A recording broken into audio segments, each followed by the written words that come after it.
Hey, HannahMouse1 here. Welcome back to another Warhammer video. In this one, I will be making the Kruleboyz. It starts off with the process of removing all the necessary pieces from the set, and I start just gluing everything together as per the instructions. All the stuff that I use I just got from my local Warhammer shop. So yeah. I'll admit I don't know much about the lore of Warhammer, so I can't really tell you much about the Kruleboyz as characters. Just based on their appearance, I can tell that they're kind of like the orcs of this. They're like the non-human, slightly disgusting looking things that if this was a film, they'd be like CGI wiped out on a mass scale.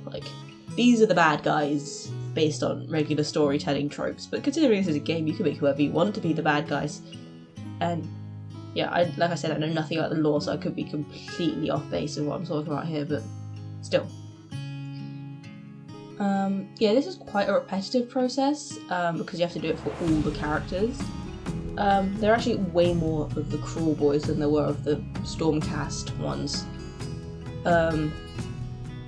So yeah, there were say 7 or 8 main mini characters, then you had a big character and then a tiny one.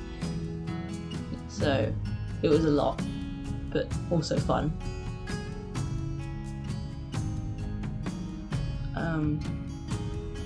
Yeah. As you can see, just still putting them together. Nothing much changes in this process. But yeah. I think it's interesting how all the characters are slightly different when you look at them. And here I'm getting on to the actual big character.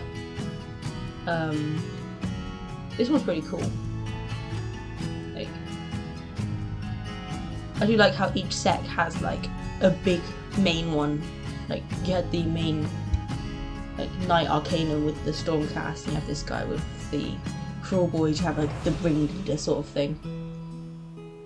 As you see, originally I decided I was going to go with the ball and chain for his other arm, but eventually I do switch to the shield because I just figured that's more thematic considering all the other characters had shields. I think it'd be pretty weird if this guy was holding a metal ball on chain, especially as the Stormcast are such a metal-based group, and these ones seem more rough around the edges, I guess would be the best way to put it. They don't seem like they have as good equipment or stuff like that.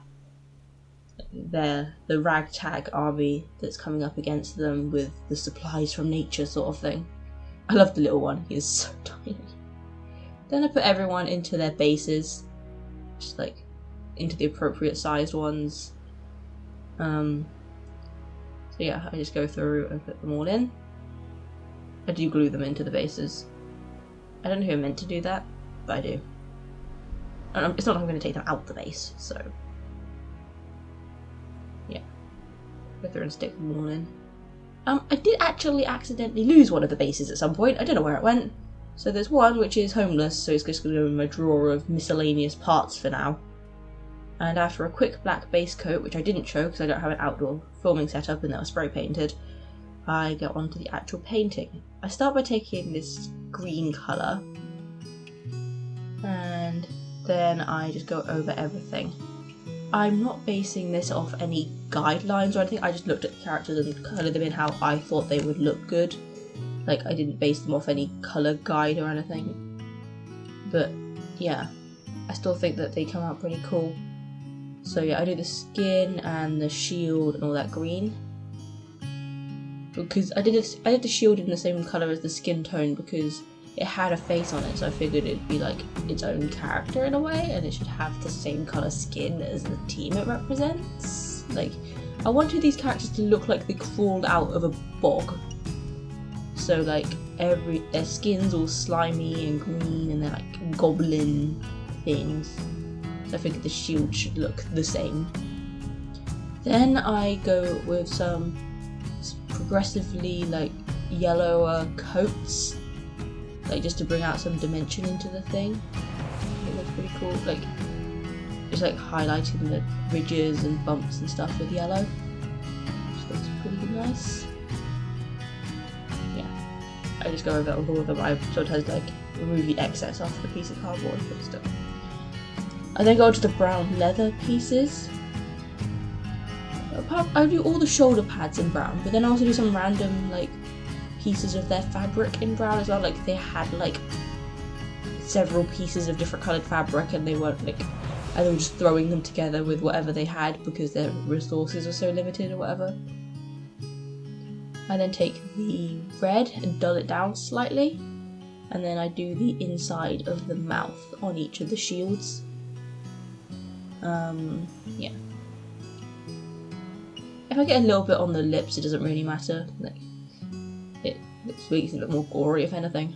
And then I use some white, slightly tinted yellow to make the fangs or like teeth or whatever they are. And then I use a lighter brown to do a lot of the other fabric that I haven't painted yet. I think it looks pretty cool. And yeah. Now I'm using a wooden brown colour to go over like the back of the shields and the handle of their spears. Just because I think that'll be the material they're made of. And then I use like a very dull grey colour to do the blades, whereas on the Stormcast I use silver. I figured that these guys are less likely to have processed metals, so I just figured that stone tools would have to do. And then I just use like bright red around their mouths and on the spears to hint that they've been like stabbing people and possibly eating them. I then use a very, very liberal coat of a dark wash. Like, these guys are supposed to be muddy and disgusting and particularly, yeah, I spent ages painting them to look great, and now I'm literally destroying my work. But like, it's kind of the effect I want. I want them to look murky and gross and splotchy, and yeah. Then I go on to the base, which I do in this like stone grey colour.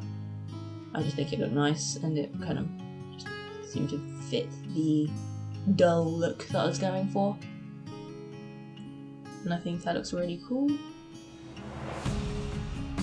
And then I paint the Stormcast corpse that this guy's standing on.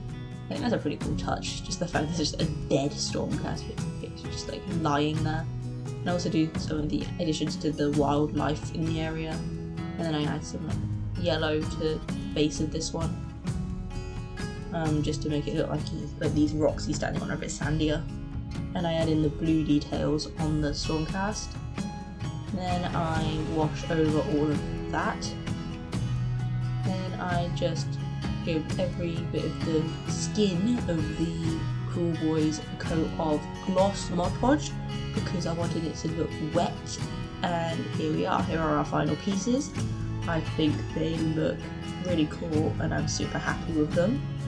So yeah, apart from that, thanks for watching. I hope you enjoyed this video. Like and subscribe if you did. It lets me know that this is what you like. Apart from that, I'll see you next week. Bye!